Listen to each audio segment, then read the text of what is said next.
to mute their experience because, yes. And I know. My name is Angela Brand, and I'm with NAMI California, and we thank you for joining our town hall today on suicide prevention. We're welcoming Graham Wiseman from Beingwellca, California. Before we get started, we do have just a couple of housekeeping pieces to go through. If we could go to the next slide. So just for everyone who's joining us today, this event is being recorded. We will have a copy of the presentation today, as well as the materials available for everyone after the conclusion of the event. We do have everyone in listen-only mode, so if you want to use the chat box throughout, if you have questions, comments, anything like that, the chat is at the bottom of your screen. You'll see the little icon. You can pose questions to our speaker and our team. We'll be using that later during the Q&A as well. Throughout, we may be sharing some information. So we do ask that if you have a question, if you preface your question with the letter Q for question, that'll help us as we go through the information that's being shared, so we don't overlook anybody's information or questions. And then the next piece is we are using an interactive polling feature. For those of you that have joined our events before, you'll know it's called Mentimeter. It's completely voluntary. It's anonymous in nature. It's not app-based, so you don't have to load anything onto your phone, but it is a little bit more expansive than the typical Zoom polling feature. So for those of you that would love to participate, we like to gather feedback throughout the event. Here on the screen is how you can join us using Mentimeter. So on your smartphone or tablet, you can open another tab on your computer. But if you go to menti.com, it's MENTI.com. We'll also put a link in the chat box. Go to that, and then you'll see where there's a little box that pops up to add a code. The code is at the top of the screen here. It's 7018578. And again, our team will go ahead and put that in the chat box for you as well. And again, this is all, it's anonymous, it's voluntary, we're not collecting any information, it doesn't stay on your phone, but it is a really nice way for us to interact with folks and gather information throughout this event today. Let's go to the next slide. So before we get started, we just kind of want to get a feel for who's joining us today. So if you could go ahead and let us know what county you're joining from.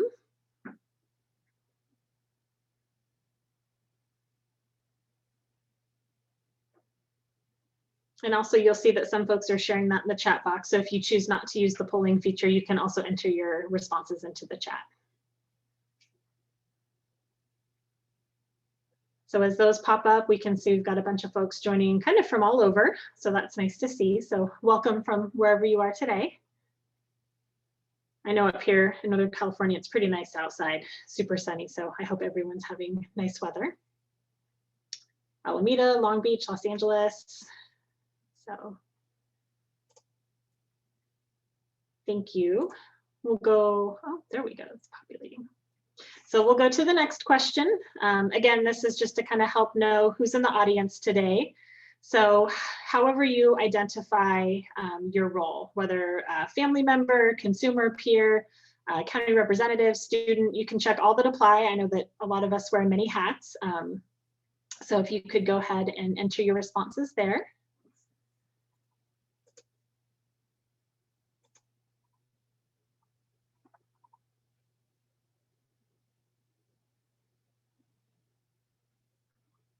Thank you. It's always nice to see we have a little spread of a little bit of everything. So again, welcome. And thank you all for joining us. We really enjoy these events and bringing the information and bringing folks in that are just doing incredible work across the state. But I know that, everyone's got a lot of demands on their time, and for those parents that are working with distance learning, there's a lot going on right now. So the time that you spend with us, we're really grateful that you've carved out to be here today. So let's go to the next slide. Before we get started, we like to bring everyone into this space and encourage inclusion an equitable voice. And so in doing that, we've established our community agreement. You'll see it here on the screen. For those of you that might be joining by phone, our community agreement is as follows: to be kind and courteous, to listen attentively and with an open mind, to speak honestly, share the space, learning leaves, but names stay, step up and step back, and reserve the right to change your mind. So we encourage everyone today to bring any questions, comments, thoughts, and ideas into the conversation, knowing that we all bring a very different perspective and level of experience. And especially today when it's a very difficult conversation to have. And I know a lot of us that are joining today have been personally touched by suicide and have lost loved ones and folks in our circle. And so in this space, just, be gentle to yourself. If you need to take a break, if you need to step away, know that your family is here around you, but that we understand that this can be a difficult conversation. And so thank you all for joining us. But as you go through this afternoon, just be kind to yourself as we have this conversation. So let's go to the next slide. So as we get started, I'd like to turn it over to Jessica Cruz. She's the CEO of NAMI California, to welcome Graham and all of you to our conversation today. Thanks, Jess. Thank you, Angela, and welcome everyone. It's so nice to see again many familiar names, but also really exciting to see some of you who this is your first time joining us for one of our town halls. I'm Jessica Cruz. I'm the CEO of NAMI California. I have been in this role for over 10 years now. And as we have been learning more and more about mental illness and COVID and how it relates, the one similar issue that keeps popping up is this suicide prevention and early intervention. We know that, first of all, if individuals are able to seek and receive services early, that they're able to move on and live in their life and recovery. And but we also know that this is a troubling time, and a lot of students and teachers and parents oftentimes don't know how to talk about the issue, may not have access to the resources, or there's not that support around individuals, especially students. There's a lot of stigma around mental illness. There's a lot of uncertainty on how do we even talk about, where do we even start when it comes to discussing this topic. And I met Graham a few years ago, and I smile because Graham is full of an energy that, one, I wish I had, but two, his passion for change comes from a deep-rooted loss that his family had, but he turned that loss into advocacy. And he called me up one day and we sat down and we talked. And since then, it's been a partnership on what can we do and how can we do this. And so Graham, he has a very interesting background. He is the son of a UN diplomat. So he grew up in 7 different countries, 5 different continents, has traveled to over a dozen more. But this experience has allowed him to speak from a unique global perspective. He has 25 years in corporate sales, working with University of California, San Francisco Giants. He's been an advisor to 5 San Francisco police chiefs. But his focus really shifts, like I said, about a tragic loss in his family. And he's really now focused on providing parents and students and educators information around suicide prevention. Many of you have maybe seen him if you've served with him on the state suicide prevention work group through California Department of Education. He's on the California Student Mental Health Policy Work Group. He's worked with NAMI California, and he's a youth suicide prevention specialist for us. Worked within Contra Costa, his local communities, his local schools, advocating to get wellness centers within schools, advocating to change policies. We are so excited and happy that he's going to be talking to all of us today to give us some tips and some tools on how we can really do some good work in this suicide prevention space within our local community. Graham, I am so honored that you are here with us today. Welcome. Thank you very much, Jessica. I really appreciate your kind words and acknowledging the relationship we've been able to build for advocacy. I think that's really a powerful story about just NAMI in general and what we do in our state. Thank you. All right. Well, with that, I'd like to just kind of start, and you'll notice that I have the word hope and suicide prevention, linking those two words together because typically they're not linked. Typically, there's a lot of more gray or dark words that are associated with suicide. So we're going to start on hope, a positive word. And I think on the next slide, what we're going to talk about is the importance of taking care of yourself. This is a very sensitive topic, and I know that. And if something I say is upsetting or triggering to you, I think it's very important that you have permission and take advantage of the ability to mute me, take care of yourself. We're not superheroes. We're all going through life together and we're doing the best we can. So the question becomes, Graham, why are you dedicating so much time and effort to this? Well, I'll take you to a beach. It's 5:30 in the morning. We're on the east coast of Florida and I'm waiting for the sun to come up. And as I'm waiting for the sun to come up, my phone starts to vibrate because somebody's texting me. And my initial response was anger. It's like, why are you texting? Don't you know what time it is? Don't you know what day this is? And the text was from a young girl. And she said, you don't know me, Mr. Wiseman, but I went and I heard you speak. And those few words made a difference in my life because I was at the point of letting go, of giving up. And you had said, there's people out there who love you that you haven't even met yet. Give them a chance. That conversation changed both our lives. One, that young girl, she was at the point of letting go. You see, it was 2:30 in the morning here in California when she was texting me. And I just happened to have the phone in my pocket and be standing where I could hear it and responding. And it wasn't so much that I responded, it's that someone responded. She was reaching out. She was looking for hope.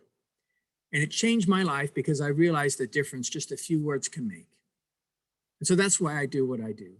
And on the next slide, you can see who I do it for. So this is my son, Colin. He was a wonderful, wonderful boy. We lost him at 15. And we knew he was struggling, but we had no idea he was struggling this much.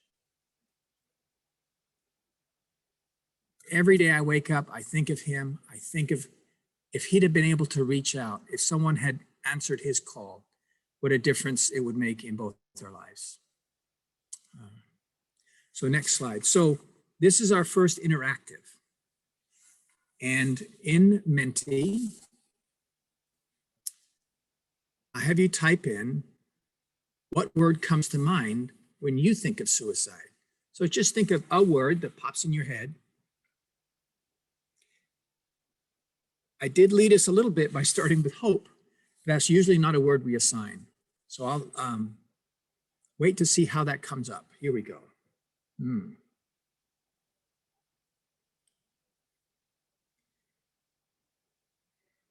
And as you see these words start to build, this is what we typically think about of loss, of death, sadness and depression, grief.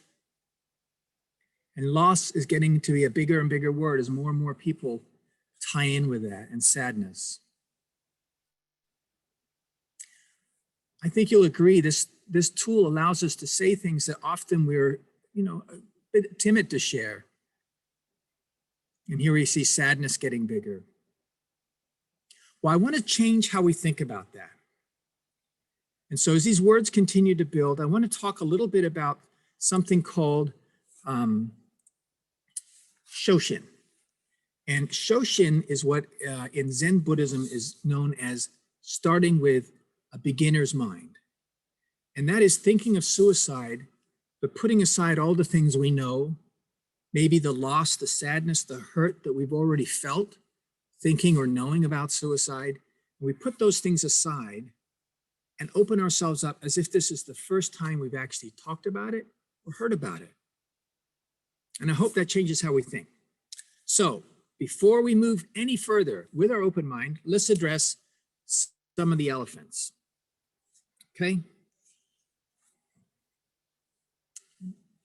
All right, there's so many elephants, and these elephants have names like sadness, isolation, depression, loneliness, and so on. But as we go through these quickly, the next slide talks about something that we're all experiencing together, and that is the future. What will 2021 hold for us? We know what 2020 had, and so it started with, okay, with COVID, and then after COVID, we had wildfires. On top of that, we add unrest, which then also coupled with our kids, their experience, virtual school, something new for all of us. And so all these things, they kind of have, you know, words associated with them too: loss, distrust, anxiety, insecurity, financial trauma, just trauma in general, ill health, fear, and shock. I'd like to quote Mahatma Gandhi. Now, he says that we think the enemy is fear. The enemy is fear. We think it's hate, but it is fear. It's fear of the unknown. It's fear of catching something. It's fear of something new. It's fear of getting hurt, losing your house, losing your job. There's so much fear that this is really building a societal level of anxiety that we've really not had to deal with, perhaps since 9/11 or even going further back, you know, to the last big war. So let's think about getting that fear out of us and using that Shoshin beginner's mind. Okay.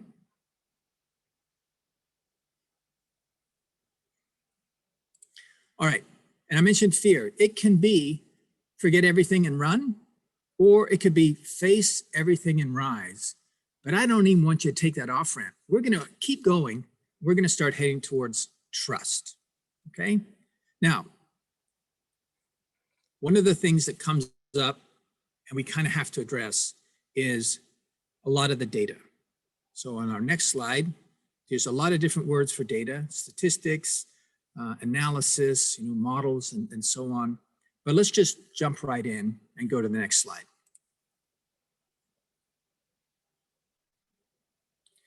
So more than 48,000 people died from suicide in 2018. And that was one death every 11 minutes. And many people think that, you know, if they thought about suicide, how would they respond? So we can see here that 10.7 million Americans seriously thought about suicide, and 3.3 have made a plan, and 1.4 million made an attempt. I do want to point out, though, that these numbers are from 2018. So it's not really reflective of where we are right now. All right, so on the next slide, as we look at this slide, what this is talking about is more where we are now. So this study was done in June and found that 40% of US adults reported struggling with mental health or substance abuse. And the kind of scary number here is where it says 11% seriously considered suicide. So that's a 256% increase from the year before. Okay. We'll go to the next slide. Here we go. All right. So 11% considering suicide. The ideation in the 18 to 24-year-olds is at 25%. And for unpaid caregivers, and my sister is one of those, it's 30%. And when we look at these numbers, we have to remember that there's a person behind every one of these statistics. So in the 2 hours we've allocated for our talk today, by these statistics, we'll lose 3 more people. Those are people, those are families, those are people who are reaching out for help. As we talk further, we'll go on to more depth on how to actually have those conversations and where to find that help. But right now, I'm going to show a little bit of my bias, which is I have focused on youth. So the next slide, if we look at this, is focused on youth. And this is percentage of high school students who have had persistent feelings of sadness or hopelessness. And that number has gone up 10% in the last 10 years. Seriously attempting suicide, that number's gone up. Made a plan, made an attempt, were injured by a suicide attempt. All of those figures have been going up, steadily climbing as we got towards 2020. All right, and our next slide here, it shows that 10-year trajectory of persistent feelings of sadness. Now, when you see a number like females, 46.6% have had sadness, where that comes in our state here, because these are national numbers. There's something called the California Healthy Kids Survey, and it's given every other year to 7th, 9th, and 11th graders. And those results are made public. Some districts publish it by school, others just with district numbers. But in my local district, the high school that my kids went to, in fact, the district my wife and I both went to, this number is for junior girls is at 55%. So that means more than 55% of these students are experiencing persistent sadness for 2 weeks or longer to where they've avoided things they would normally do. And that question is saying, are you depressed? This is where we're seeing the problems start. These people become young adults. We've seen that trajectory to continue to climb. And it's not just for people who live in the community I'm in. As we look at the next slide, you can see that it also affects different groups, Hispanics, whites, Blacks. They're all consistently rising. And so this is affecting all our kids. I worked with a local education agency, and we were talking about mental health needs. And oftentimes it's, we kind of go down, well, let's look at what separates different groups and their mental health needs. And so we base, some of these resources and results on ethnicity, incomes, percentage of students that go to four-year colleges, English or speakers or English learners, and so on. But when we actually look at the numbers, we find that I took the numbers from a high school in Alturas, which is in Modoc County, top northeast corner of our state. And I compared them to the numbers for the kids here at the school in Lafayette. So Alturas has a high indigenous population. Also, migrant farm workers go through there. There's a lot of unemployment, a lot of English language learners, and a low rate of college students that go on to four-year college. Locally, it is a very monochromatic environment with 92% of European descent. 93% of students go on to four-year college. But the questions about mental health, suicide ideation, depression, all came back virtually the same numbers. So this doesn't just affect one group or another, it affects all our students, all our young people, and all of us. So I just bring that up because we do need to just kind of realize that mental illness doesn't care if you're round or small, tall or short, orange hair, green hair, doesn't matter. It affects us all.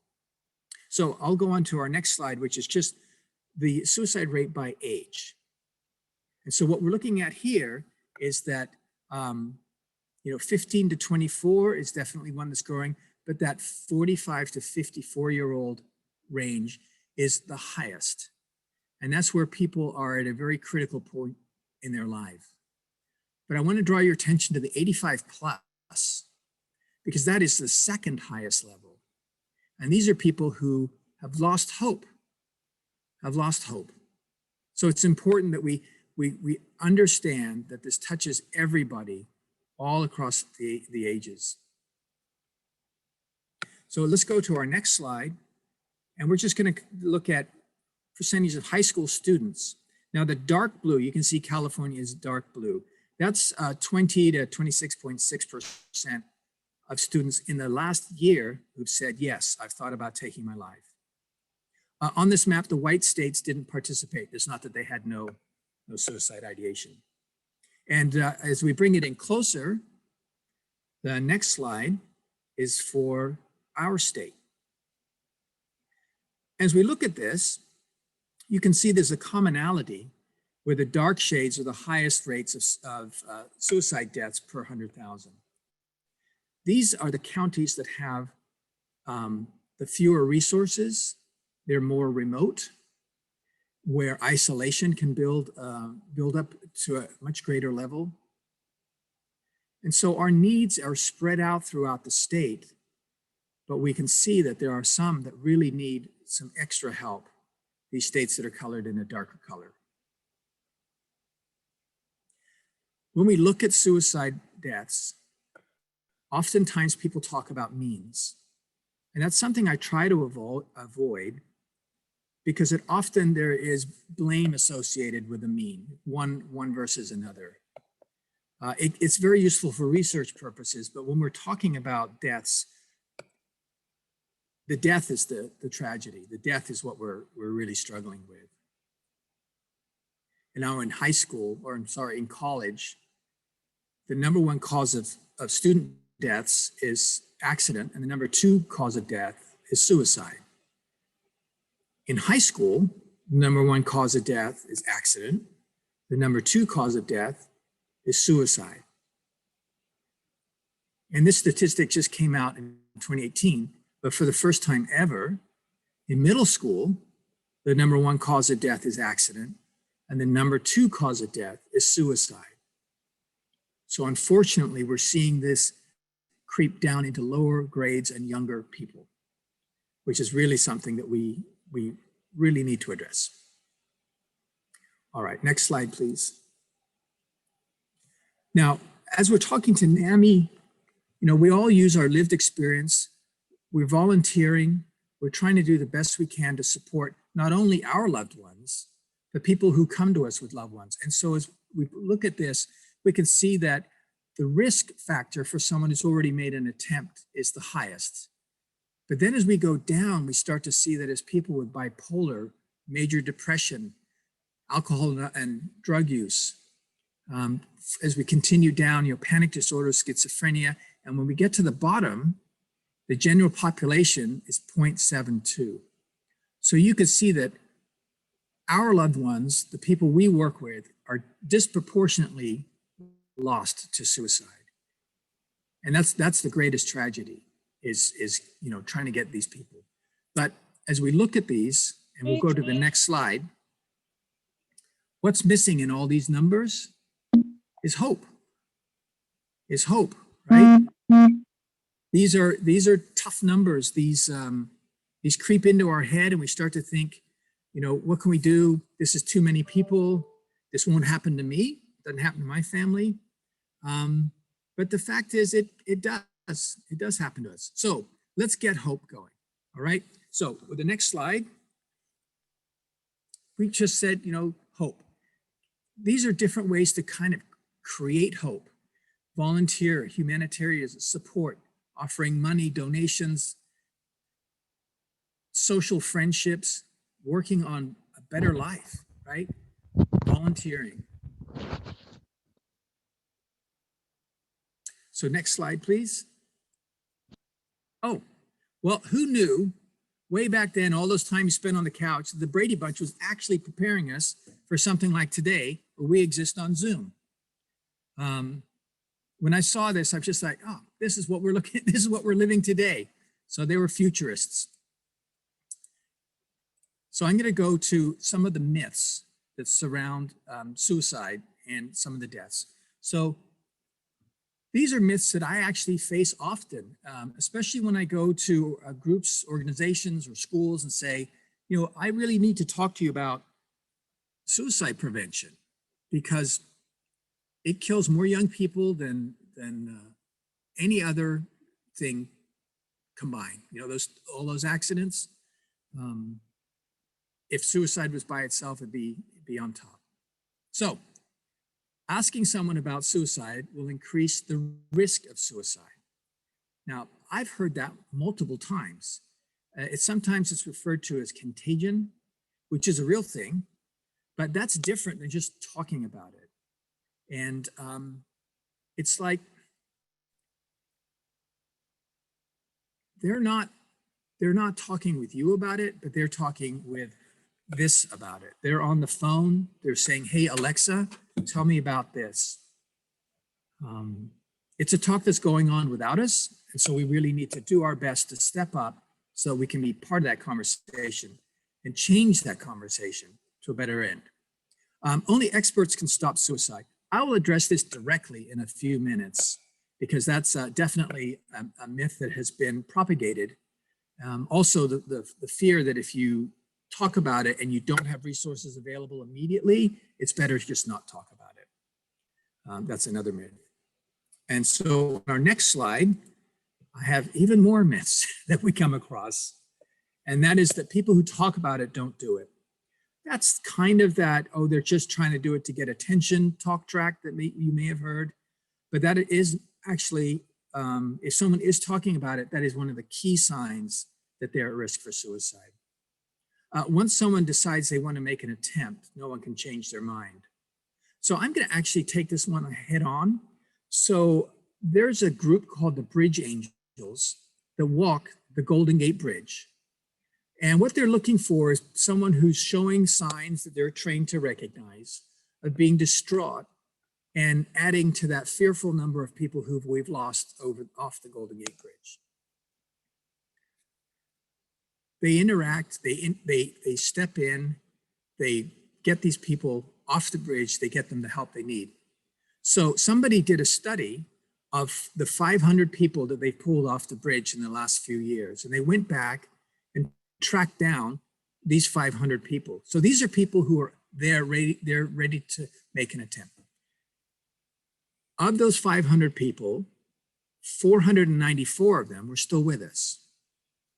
So that is a direct contradiction to that myth that you can't interrupt them, and you can't stop a suicide. You can get them the help they need, and once they've gone through that dangerous time, it's much easier for them to deal with what they've got going on in their lives. All right, so let's go to the next slide, please.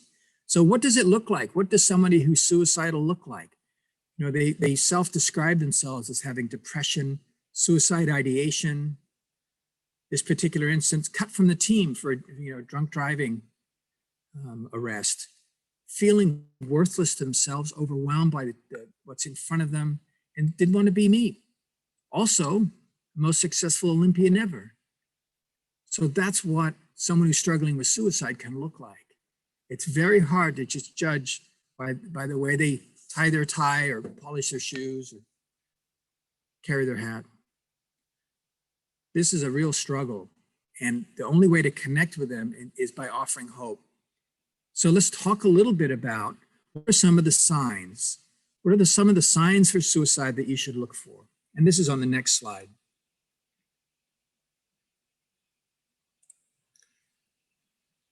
This graphic is from suicideispreventable.org, a wonderful organization that has a tremendous amount of resources. But this graphic here is called Know the Signs. And as you look at it, you can click on these. These are interactive modules on their website. So the ones that are in close are talking about suicide, increased alcohol or drug use, uncontrollable anger, which is one that it pushes people away when it's really them wanting more help. Often people will express there's no real sense of purpose, they're hopeless or desperate. They take risky behavior, whatever that can manifest itself as. But the one that I'm always drawn to, and one that I personally see as a really strong indicator, is changes in sleep.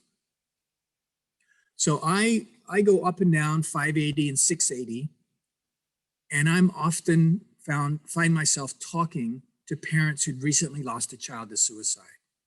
Sometimes it's a few days, sometimes a few weeks later.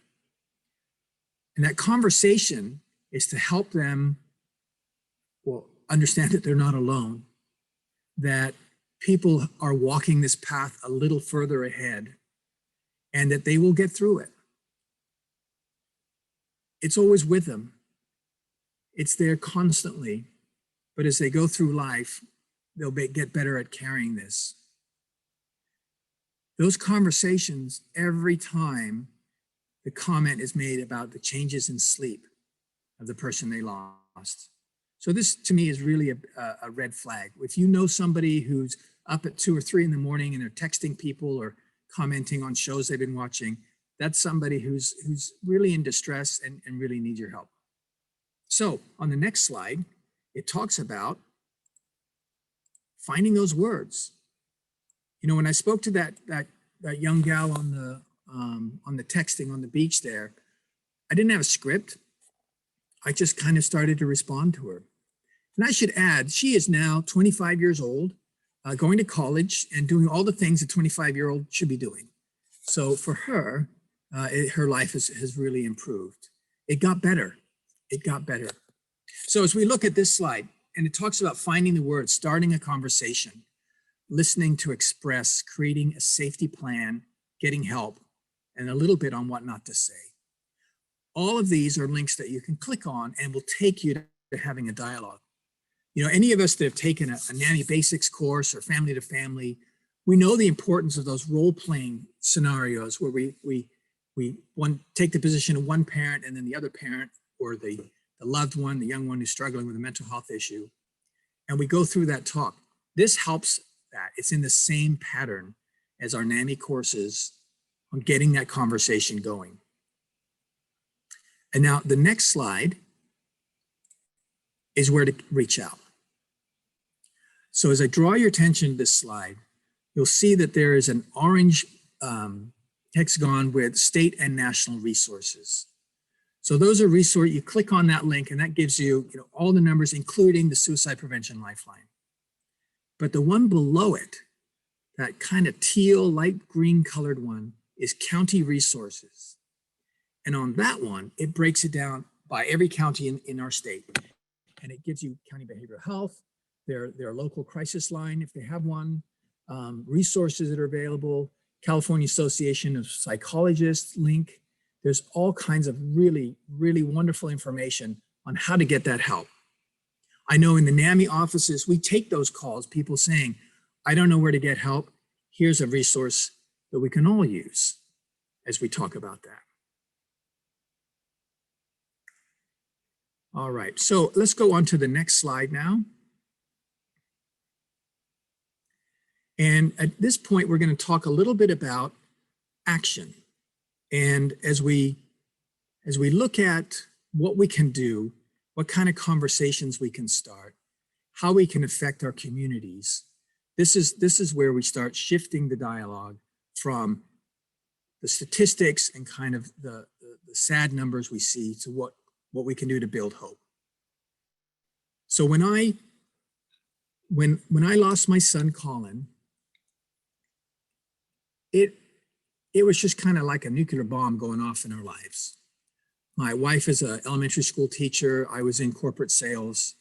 And I realized that I really wasn't doing much to help my fellow man, my fellow human beings, those around me, by doing what I was doing. And I saw that my wife was really helping these little second graders as they started out and having these conversations. For her, going back to work was actually a really positive thing because she was giving hope. She was helping these little people learning how to read, learning how to think for themselves, learning that even if you struggle now, it can get better. So I left my corporate job and I went to work for a friend as and running a division. We put what's called upfitting. We took police cars and put on all the radios and lights and sirens and stuff that comes with police cars. But then we lost our receptionist to suicide. She didn't come in on Monday. She didn't answer her texts. And so we sent the police over for a wellness check, and she had died that night. And that was like a kick in the head. This was somebody I spoke to almost every day about suicide prevention and trying to get things changed in the schools to support them. So I realized then I'm not supposed to be doing anything but working with communities and addressing this loss. So that's when I started to take action. So if we go to the next slide, one of the biggest things that we can do as individuals and as a community is address ending the stigma. Now we all know about the stigma associated with mental health issues and the stigma that's associated with suicide loss. I worked with a family in a neighboring town here who didn't want to acknowledge how their son had died. They were describing it as an accident. And I was sharing with them that, you know, the truth actually is going to be better for you and for the community to say what really happened, because it gives other people permission to speak about it. And in this particular case, it went against their myths. It went against how they felt about suicide loss. And they stayed with that story. And they wound up leaving the community because people did know actually what had happened to this child. Now I bring that up because even though we are well-intended and think we have something that's helpful to someone, we do need to be responsive to how they feel about it and their own dialogue that they're having about suicide. So as we try to help, we have to be aware that some people don't want help, which is kind of a difficult thing to do. But we can start by going to NAMI.org and pledging to be stigma-free as we talk about suicide prevention. Okay, next slide.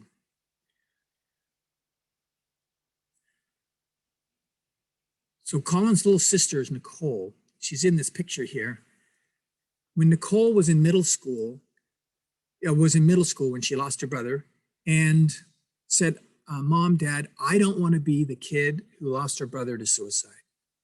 So totally understandable. What do you want to be? So her and a friend on a whim went to cheer tryouts, and the next thing you know, she was on the cheerleading team.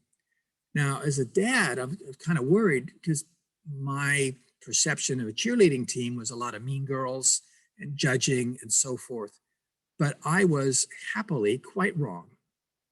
This bunch of girls made mental health one of their champion causes their entire time in high school. They protected Nicole fiercely from criticism or prying questions and told the truth. Most of them had known Colin when they were in middle school too. And so it was easy for them to talk about him in a positive way rather than people going off in kind of a negative route.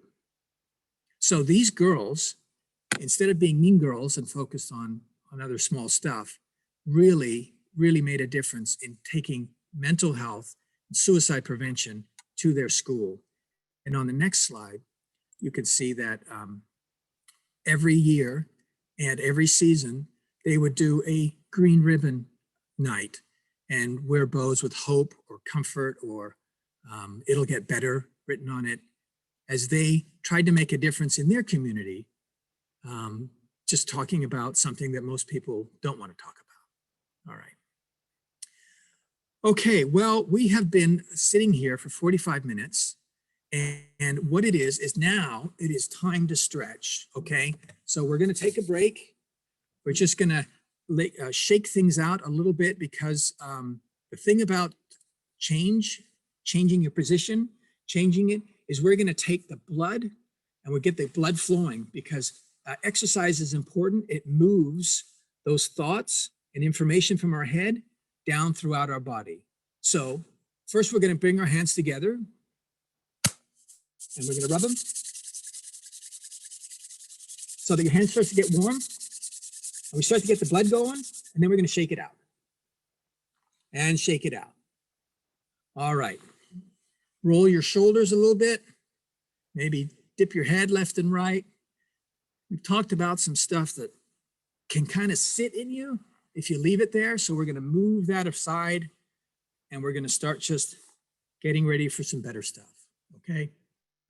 So the slide up here, we got a 5-minute break. If you need to get a cup of coffee, take a moment. Now's the time to do it. You got a couple minutes left and I'll just be here for when you come back. Okay. So take a couple minutes, think about what's going on and get ready first to move into the next phase, which is when we're going to talk about actual prevention, how to have the dialogues and a plan. All right, so I got a couple minutes here and I'm going to take a break myself.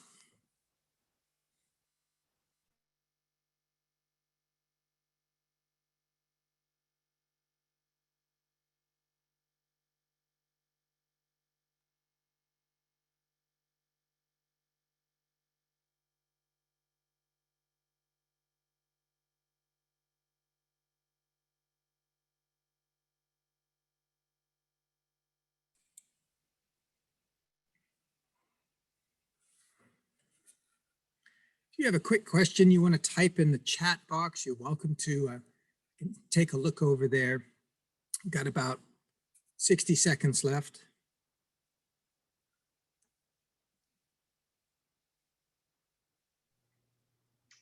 Hey, Graham, it's Angela. Hey.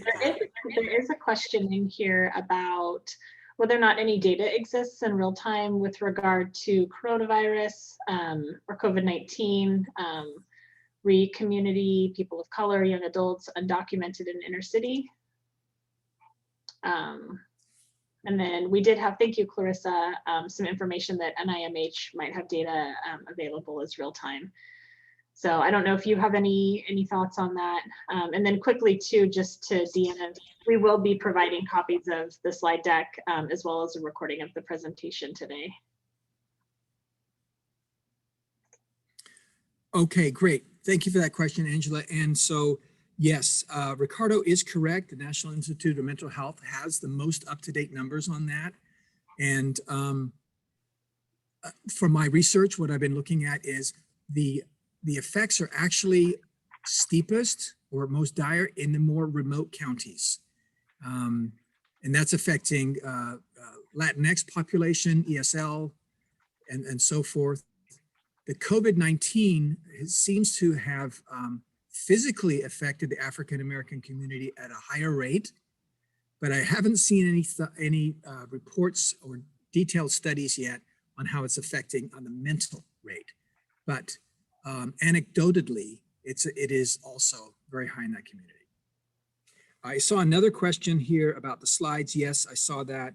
And I see Vic had a question about ending the silence, which is a great program that NAMI offers. And I think it's a very effective program myself. And I know that where it actually has been given in the schools and to people, it has had a really increased effect on the dialogue that people were having on this topic. And I get that from the school counselors when we go back and talk to them a couple of weeks later, and we say, you know, did traffic increase? And they said, oh yeah, it definitely increased, but more importantly, the conversations increased. So that's always a very, very important part, making that human connection and having those conversations. And I see a couple more questions there on the recording. Yes, there is a recording, and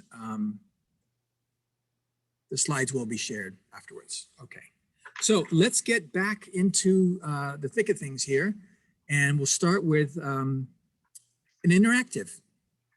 So I'm going to ask a series of questions, and afterwards we're going to have you put up yes or no on this. All right, so I want you to think of a country that borders the Baltic Sea, a country like Denmark or something, then take the last letter of that country's name and think of a furry animal that's not native to North America. Now that you got that furry animal, let's think of a fruit that starts with the last letter of that animal's name. So we got a country, a furry animal, and a fruit. All right, so now in Menti, I want you to enter in yes or no if you got Denmark, kangaroo, and orange.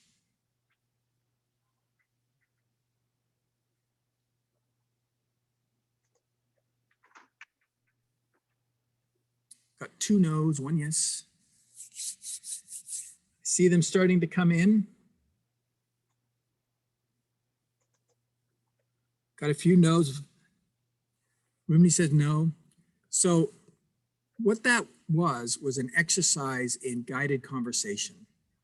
So when you do that talk, I can structure it a little differently, a little stronger on some words and stuff, but I can structure a talk to kind of guide people towards Denmark, kangaroo, and orange. And when it happens, people are like, well, you're reading my mind. And no, I'm not. It's just a guided conversation. And I use this to kind of bring us back here. But just to think that when we do have these conversations, the way you ask a question and the way you react to it can guide where it goes. There's a lot of do's and don'ts when you start talking about how to communicate with somebody who's at risk for suicide. And not many of them just say, think about how you ask the question. So that's a critical part. Okay, so let's keep going here. First, we need to talk about, what are some risk factors? So these are on the personal level. So on a personal level, some of the risk factors are a previous suicide attempt. Being male is a higher risk factor than being female or not. Having a mental illness, as we saw in those earlier slides, is definitely something that is a risk factor.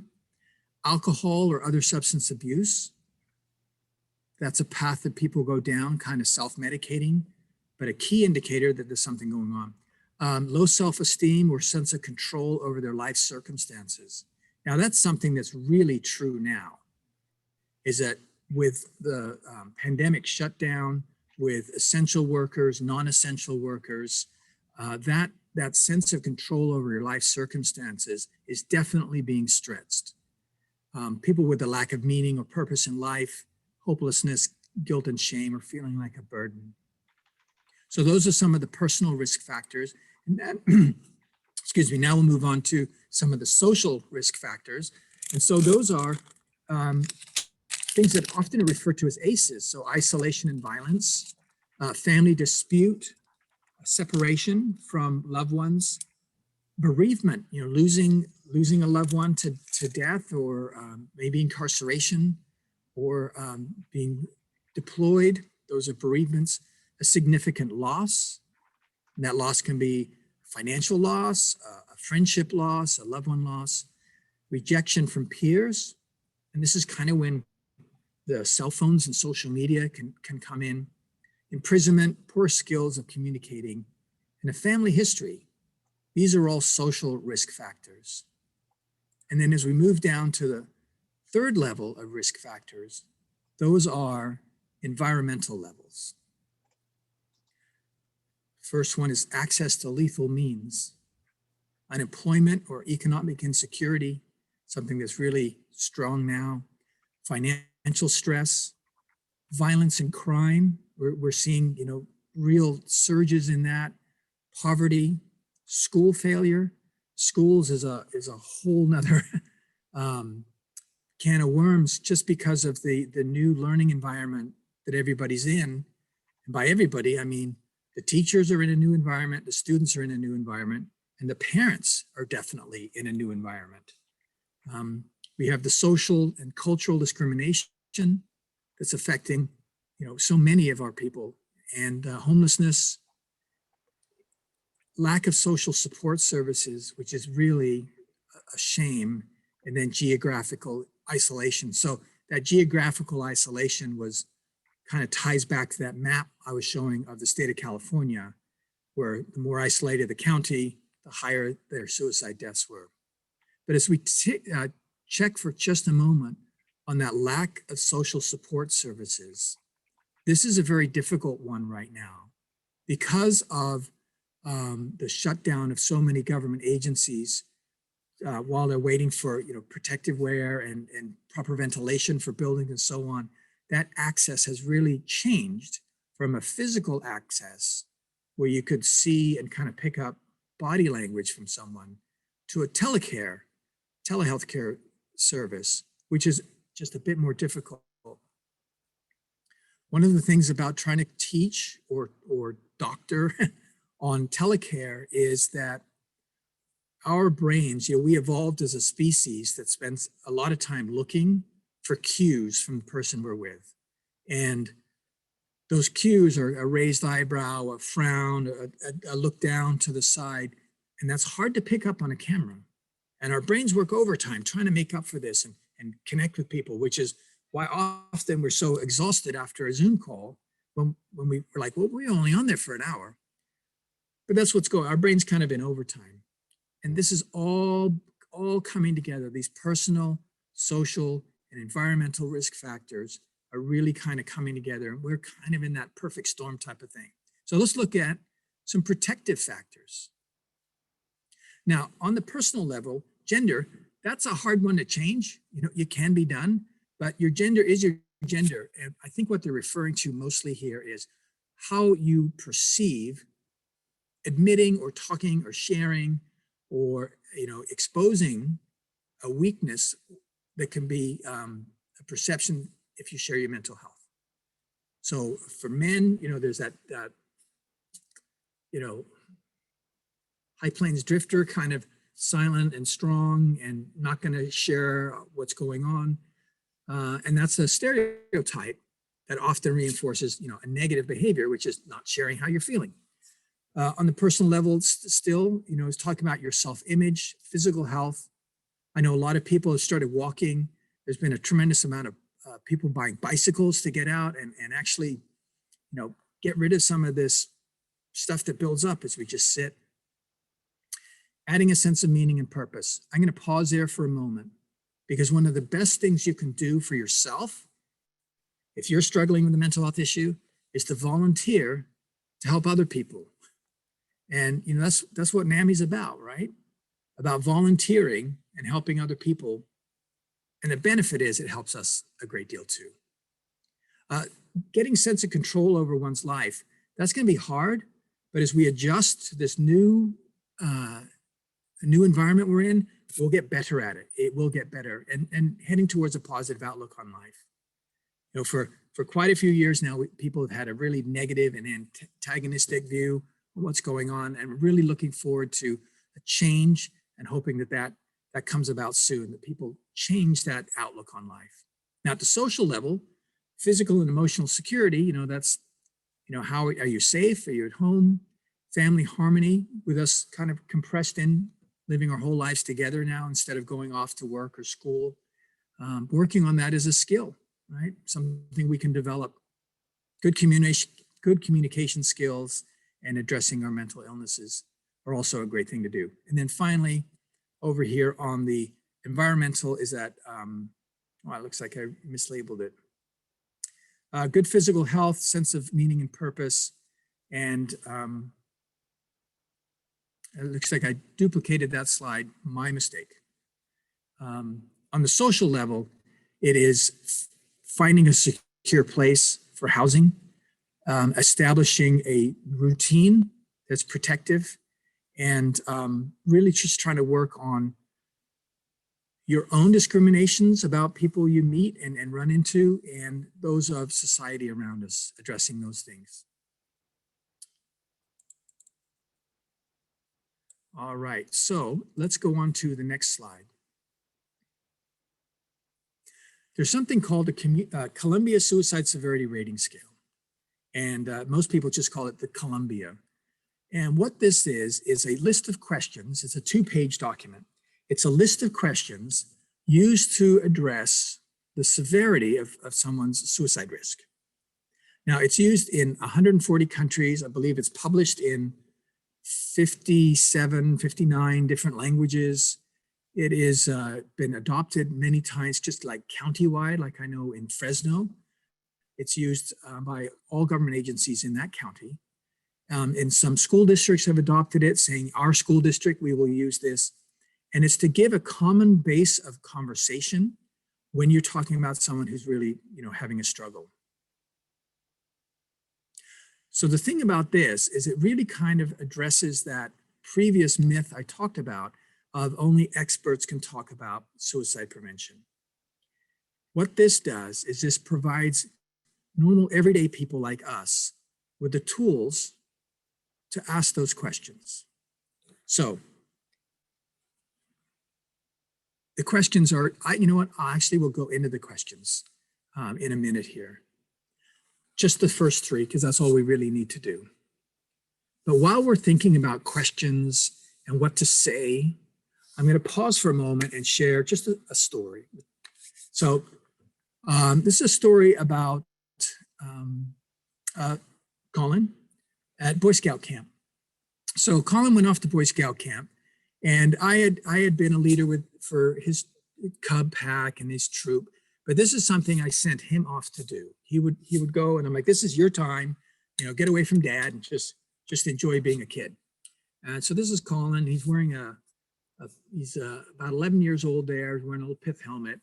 And I have a picture of his granddad wearing the same type of helmet when he was a little boy, but his granddad was actually in the Army at 11. So different lifestyle, right? Anyway, so Colin was at scout camp. And I don't know how many of you have been to scout camp, but at dinner time, all the tables are lined up and the boys are sat down by their troops. And so they line up on these tables. And one of the traditions is after the meal, they kind of have like it's a little bit of a competition of a singing competition or chant or something about their troops, So the boys are all sitting in this dining hall. And down at table 1, the troop stands up and they're like, we're troop 400, we're the best. The rest of you can eat our dust, that kind of stuff. I'm not good at it. So as the tables start moving along and the boys get more and more excited about these chants they're doing and a little bit of teasing and taunting, the very last table is where Colin and his troop are seated. And the boys there are like, man, we got nothing to compete. We haven't practiced a chant or a song like that. We don't know what we're going to do. And Colin was just nodding his head. He's like, don't worry about it. You know what to say. And then, the 4th table went and the 5th table went and the energy's just building. And now the boys in Colin's troop are starting to get really nervous because they don't know what they're going to do. Colin keeps nodding, saying, nope, I got this. You know what to say. Well, sure enough, table 5 gets up and they deliver a wonderful chant and everybody's having a great time yelling and carrying on. And then all eyes shift to table number 6.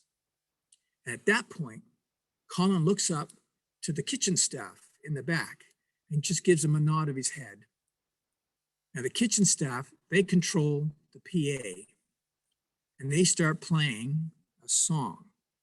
And I think here it comes. All right, so you know this song, that's the song. And as that song starts to build, the boys jump up on the table and they're dancing back and forth and they're getting ready because here comes Steve Perry. Here he goes. Every boy in that room was singing this at the top of their lungs. And sitting back in the corner was Colin and nodding, saying, I told you you knew what to say. So trust yourselves. Trust that you know what to say. It's in your heart, right? It can build with excitement. And the next you know, you're having that conversation. So let's go to that conversation. It can be difficult. It can be something where you've seen the signs. You've seen that this person, their sleep is very disturbed. They're talking about giving away their possessions. They're saying things like, sometimes I wish I didn't wake up in the morning. So now you need to do something. In the next slide, we go to the first question from that Columbia. And it says, in the past week, have you wished you were dead or wished you could go to sleep and not wake up? If they say yes, you go to question 2. In the past week, have you had any actual thoughts of killing yourself? And if the answer is yes, you go to question 3. And this question is, in the past week, have you been thinking about how you might do this? And if you had actual thoughts of killing yourself? Now, if they say yes, at this point, you don't leave the person.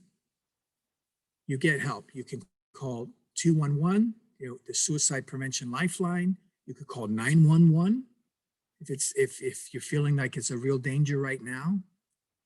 But you have just gone through the top 3 questions in the Columbia Suicide Severity Risk Survey. And what you're trying to find out is this person really at risk? You've asked questions that people are afraid to ask. But when you ask them, the people will answer. 2 weeks ago, we lost 4 students in our community, 2 to suicide, 2 to sudden death. One of the young men, the last thing he did was looked up on his phone, the suicide prevention lifeline number. But he didn't call it because he was alone. And so having an app on your phone or having a sticker on your student body card, it needs that human touch. It needs the person to help them go through that. So as we move to the next slide, as we move to the next slide, those 3 questions and how to ask them are all covered in the free training. It's a 30-minute seminar. And here's the website. The website's also in the resources at the end of our talk here. All this information is free. And it's having the courage to ask that question. And this helps you go through that, go through the scenario of how to do it. When somebody says yes, that means they need help. When they answer the second question, yes, they need help right away. And when they answer the third question, you're not to leave them. And that's a big part of the training. So I encourage you, take 30 minutes out of your day, sit down and take this training course, and you could save a life. All right, so let's move on to the next plan. And that is something called a safety plan. So if someone has just said, yes, I've thought about suicide, but they say no to the other questions, this is often when this becomes part of the conversation. So a safety plan is something that's done while a person is in positive spirit, so while they're thinking clearly. And what they're doing is they're identifying sometimes what triggers them, but also who they want to help them, who they want to contact. It's giving them an action plan for if they feel sad, depressed, and fall into suicide ideation. Here's someone to call that will help. There's many different templates for this. This one is also from the Suicide Prevention Lifeline. So that's the National Suicide Hotline. You go there, this is one of the great resources. This is more for the family member or a clinician to walk through with them. Sometimes it has to be a friend though. Sometimes it has to be you. Okay, so let's go to the next slide now. And I'm just gonna ask a real quick question here. Is that, are you familiar with the term upstreaming?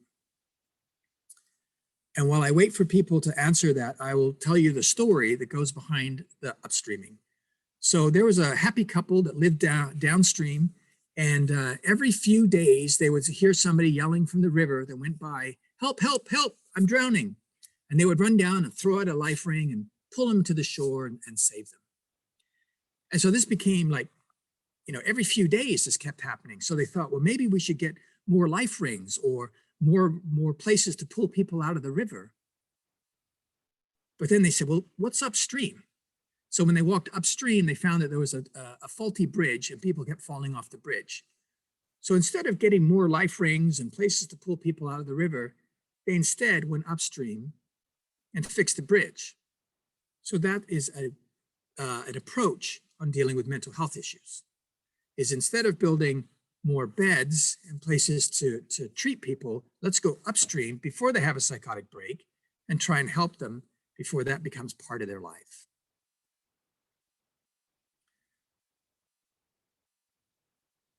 Oh, and it went to, I'm sorry, it went away before I saw the results. Was it mostly no? Yeah, okay. All right, well, hopefully that helps as we move the talk on to, what are some upstreaming things that we can do for mental health? Now, one of the things that I talk about all the time are wellness centers. Yep, let's go to the wellness center slide. So our wellness centers. So you're like, well, what is a wellness center? Can you get dental care there? And so on and so on. So I'll define what I believe a wellness center is. So they're typically on campus, and they can be staffed with either district personnel or sometimes an outside contractor that's providing the service. But there are people that are on site to provide immediate help for somebody having a mental health issue. And this could be just a minor issue, something that's not, just like broke up with a boyfriend or girlfriend and just needs somewhere to sit, needed 10 to 15 minutes. It can be more severe than that, of course. It can be somebody who's dealing with the loss of a parent or a sibling or friend. So there can be grief in there. There can be conflict resolution on what's going on at home. But these are on site.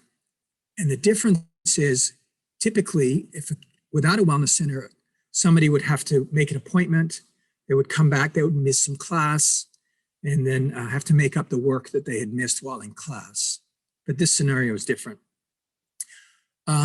These images here are actually local. And so when, after our loss, I was contacted by two parents from the same school who asked how the school had responded to Colin's depression and the loss. And I said, well, it didn't go so well, and I wasn't that impressed. In fact, I was quite unhappy. I was also unhappy with what had happened at the middle school where his little sister was. So we got together, and as people do, when you see a problem, we put together 70 issues we saw was wrong with the school. But after we got all that out of our system, we thought, well, that's great, but what can we do about it?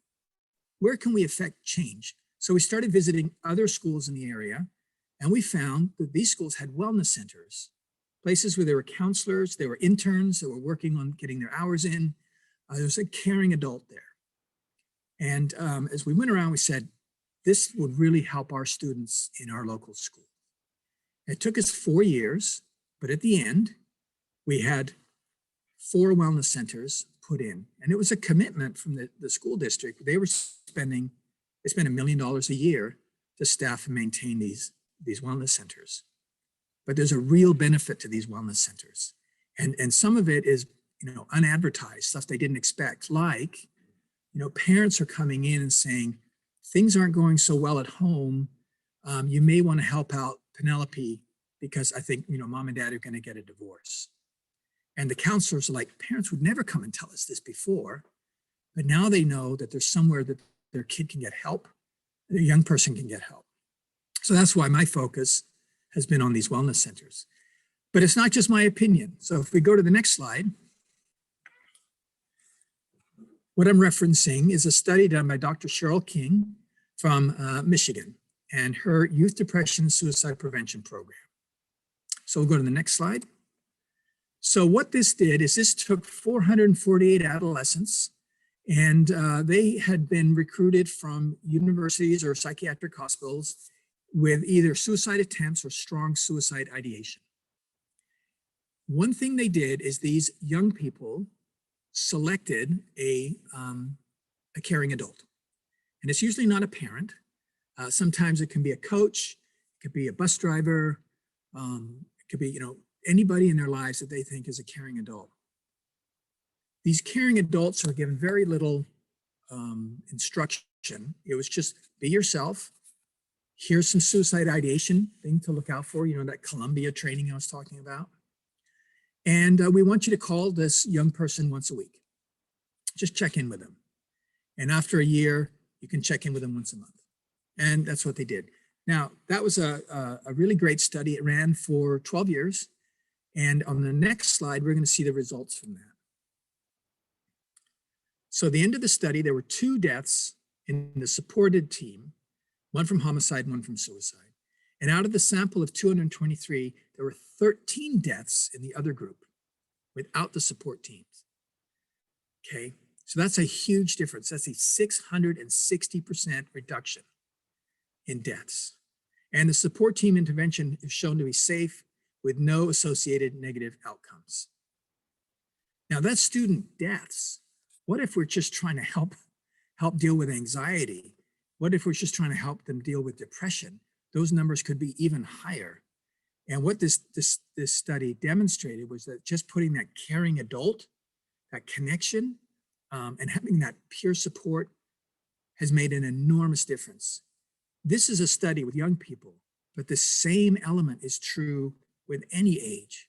By bringing a caring adult into that person's life, you're giving them hope, someone to check in with, and you're changing the dynamics that can lead to something like suicide. So this is something I'm really, really strongly in favor of. But programs cost money, right? So that was one of the things I really realized.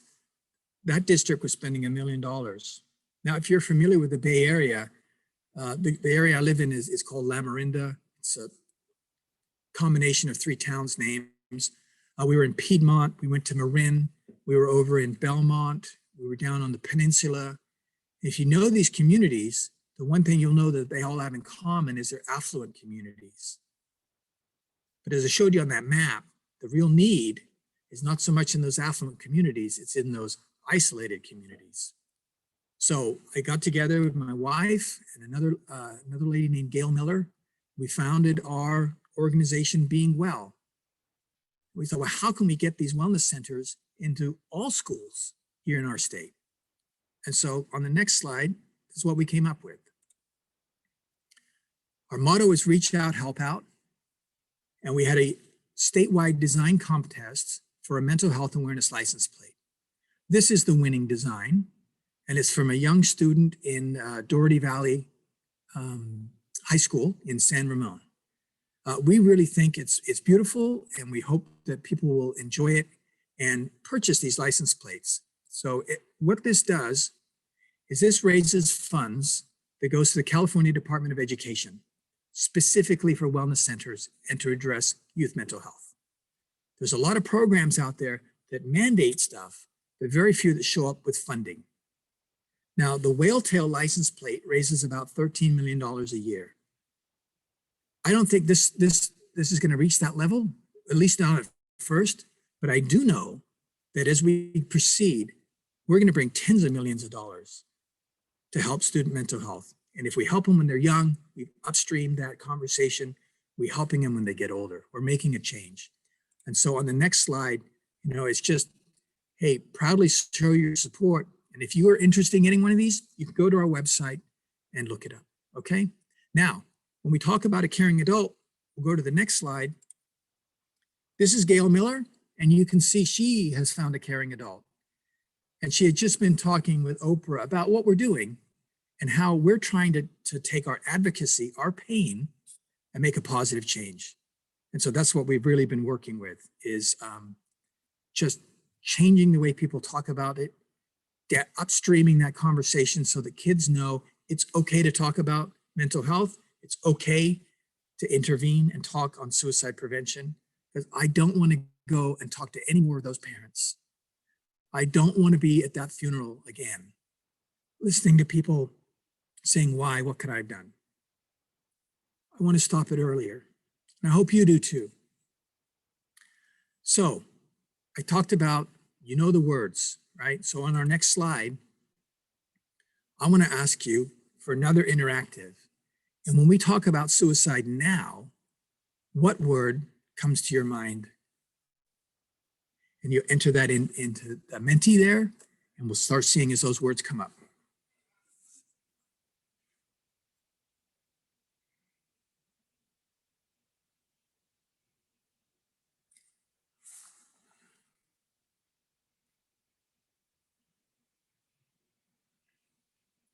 I'm seeing some words are in chat here: preventable, intervention, lost. These are all great words. I'm so glad to see hope gaining traction there and becoming one of the things we think about. Because there is hope, right? We can provide that hope.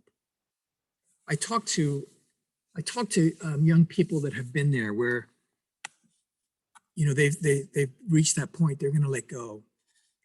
And I ask them, like, hey, look, I go into schools, I talk to kids all the time. What do you want them to know? What do you want them to hear on suicide prevention?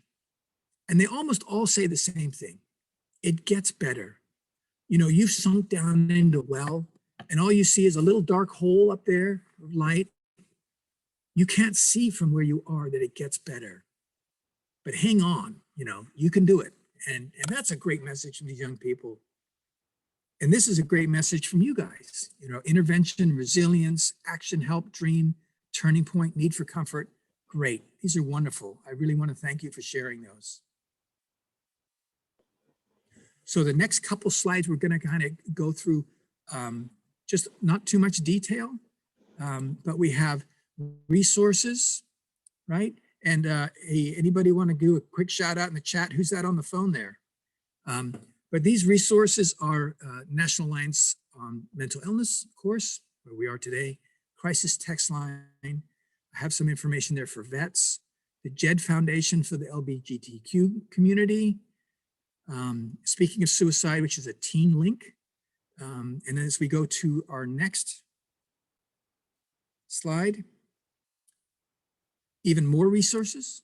So these are Friends for Survival, Each Mind Matters, Sandy Hook Promise, you know, they have their see something, say something thing that they do in schools, and anonymous tip lines. We have the California Youth Crisis Line. And then the next slide, we have even more resources. So there's a lot of stuff out here, but I don't want us to get too spread out, right? You can spend a lot of time on these resources, but the key is making you a resource. The key is that with all this, you can be that resource for someone. You can ask that question. And you know, it's not for yourself, it's for your friend or someone your friend knows. That's where the real power is. That's where the power of, you know, a group like us here at NAMI is. We are out there, we are talking to people, and that's where we can really make just a great, great difference. All right, so we're gonna go now into a question and answer time, and I saw a couple questions over here on the chat. So if you want to enter questions into the Menti, they'll come up, and I'm gonna take a quick look here. I saw from Vic Ojaki, and the question is, the legislative bill number for the license plates is Senate Bill 21. So that's an easy one, SB 21 in 2021. And that's got support of 16 assembly members and senators, as well as Tony Thurman, our superintendent of public instruction. So it's really building support. I encourage you to just go to our website. We have actually sample letters that you can just click and download to send off for support. And the question about the license plates is that they will be available for all of California, but I need to have 7,000 pre-orders, 7,500 pre-orders. And that, again, you can go find more information on the website there. All right. So I see a question over here from Sandra. My husband is mentally ill. He gets mad if I ask him any of these questions, and I believe I'm unable to help him. Seems no one can help him, and he refuses treatment. Now, unfortunately, that's a common story, right? So I think one of the things is that trusted adult, is there somebody in his life who he can share with? Sometimes that's his regular doctor, not even a psychologist or therapist, just a regular doctor. A friend, family member. If it's not you, you know, it's going to be someone else. But they have to want to be helped. You can't force them to get help. And I see that you're no doctors at all, no friends, no family. So this is something that you need to consult with a professional on, and they will help address that in a way that I'm not, you know, we're not going to do on a chat today. I hope that's helpful to you, and just go to one of these resources. California Association of Psychologists have information for every city in our state on who can help. Okay. How do you feel about the show Red Table Talk? Family meeting more beneficial. Unfortunately, I have not seen that show, so I'm not familiar with it. And I do know that a family meeting can be beneficial if the family dynamics are supportive. So that's a case by case kind of thing.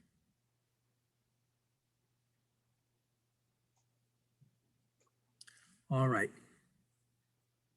Angela, do we have some questions that you've seen? I did want to jump in real quick, and I wanted to say, first of all, thank you so much for all of the information that you shared with us today.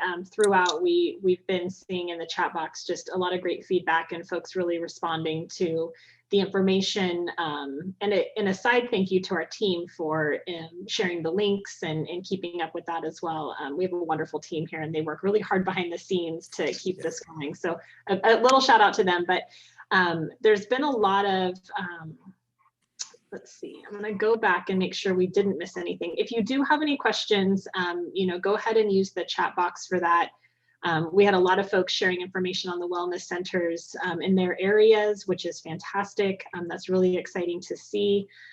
For those of you that may have joined a little bit after we got started, we will share all of the materials today, including the links that were shared throughout the presentation. We'll follow up with information on SB 21. We will also include some information. NAMI California is sponsoring a bill this year, SB 224, which is about education, student mental health education. So we'll include that for everyone as well as we ramp up those advocacy efforts. So we do have some questions that have popped up. We'll go with the first one here. I saw in your presentation that previous suicide attempts were a major component to completing suicide. We talk a ton about prevention and early intervention. What resources are there for suicide survivors to shift the tide and prevent completing suicide on another occasion?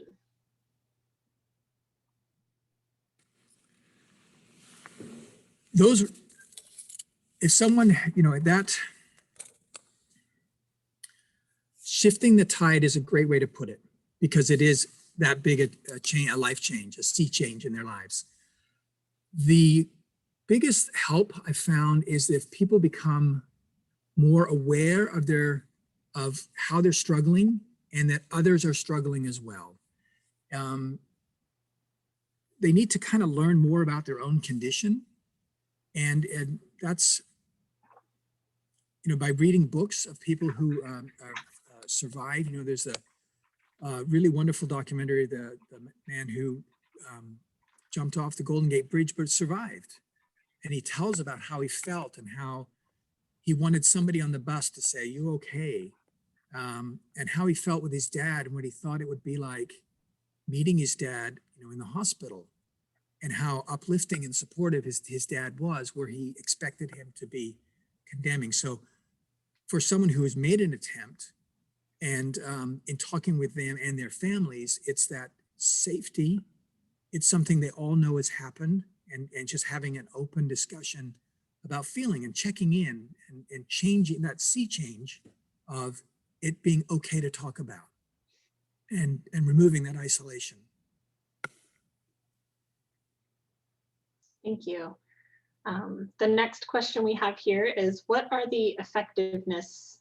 is the effectiveness of peer support specialists with teens?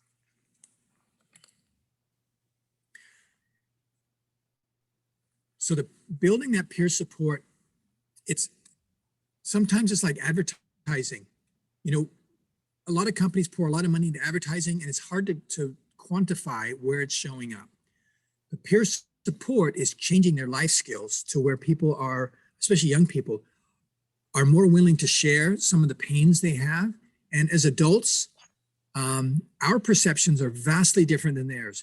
These young people are much, much more willing to share their pain and struggles in a peer support environment where they feel safe. That's not social media. That's somewhere where they're trusting the people that they're with. And it's always amazing because when we do give presentations in schools, the feedback from the kids is we want more. And the parents are like, well, we don't want to upset our students. So it really is encouraging. So the efficacy is that you're changing their life skills and giving them hope for the future. It's hard to measure though. Thank you. I'm gonna go back here, make sure we didn't miss anything. And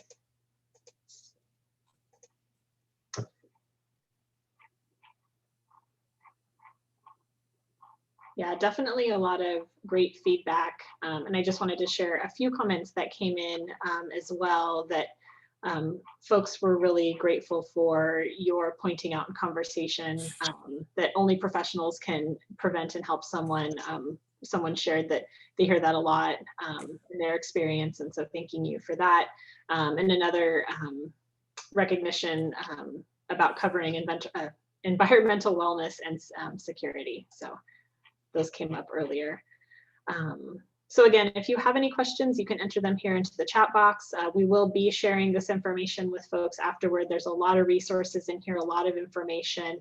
The recording of this will also be available for anyone that wants to watch it again, take in the information, and then share with your networks as well. I know that we had this conversation today talking about young people. We do recognize that, right now with distance learning, school schedules are a little bit all over the place. So we may have missed an opportunity to engage with some youth that may be at school right now. I know my daughter is down the hall online in her last class. And so this is definitely a conversation that we want to continue. We have a lot of information coming out about the bill that I just mentioned a little while ago, SB 224. So we'll be ramping up our information and advocacy efforts there. So for all of you that joined us today, if we don't have any further questions, we do have our event evaluation link. We'll put that into the chat for you. We do love to know how we're doing. Any feedback we can get from all of you throughout is always great. So that link is there. Thank you, Brianna. And then save the date for our next town hall, which will be Thursday, February 18th. We have Laura Gregario from Humanist joining us. You can register for that in any of our events. The link is there for our town hall page. And then as you think about this, I know sometimes after an event, I always think, oh, I wish I had asked this, or I want more clarification on that. So if anything comes up and you want to continue this conversation, my contact information is here on the slide. We'll go ahead and put it in the chat box as well. We're always available to, either try and provide you with the resources there or connect you to folks working in our affiliates or in the field on these issues. And so don't ever hesitate to reach out. We're here to help you and support you. But again, thank you so much, Graham, for being here with us today, sharing the great work that you're doing. I know you probably hear this when you present to folks that are just, we're so sorry for your loss, and, knowing that you've channeled this into something that is going to go on to help so many others is such an incredibly brave and strong thing to do. And for those of us that have been touched personally by suicide, and for those that are struggling with ideation themselves, just know that we are bringing this information to you all because we want to be there to help you. And if you need someone, if you need that support, it's around you. So for those of you that joined us today, stay well, stay safe, reach out to us in any way that we can help. Thank you all for your comments and questions, and we will follow up with all of this information, and we'll keep the conversation going. So thank you so much, Graham, and to our team for working in the background, for all that you do to support these conversations and these events. It's definitely all hands on deck. So we might make it look easy, but our team is fantastic. So thank you again for everything, and we'll see you all at our next event. All right, thank you.